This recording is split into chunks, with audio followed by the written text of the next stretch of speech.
Zalahy isan'irany finoatika tamin'izaho tany an-dafy fantareo zao ny ila zao famonjeny sambasamba io ohatrany tsy defa fa nefa ino izy ty fa fonotany zareo moa le ty acoustique tsy maninona meta be misy hafa ely le hoe lo sonorizena le ananao ny le hafa ely njila acoustique dia amy acoustique kely ty ty zany resaka natao tamin'ny Paris tany tantara fomba mpiainana reny za zao raha fakahita bakomank ety za aloha de tsy afianiko anao fa tsara tare anao inspiré azy zavatra zay mi-imaginer zava-daveta aveo raha ty zany miaraka amitsy dia hoe azo atoko hoe fity fanarahana hoe fanarahana loatsika anao fity fanarahana misy maromaro ty raisana ao anatiny eo misy contrat hoe zao zany io anao manana fiainanao za manana fiaina fa fanaraka fotsiny ao anety bakomank zay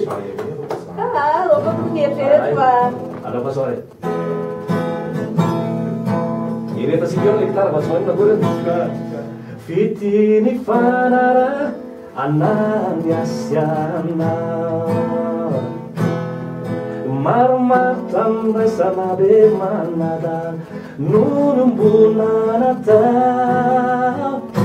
fititi mana segunaso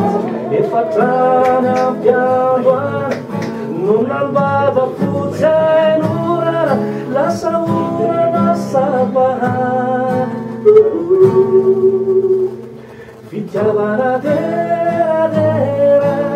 miafano makaha fiarahana fenina fonaku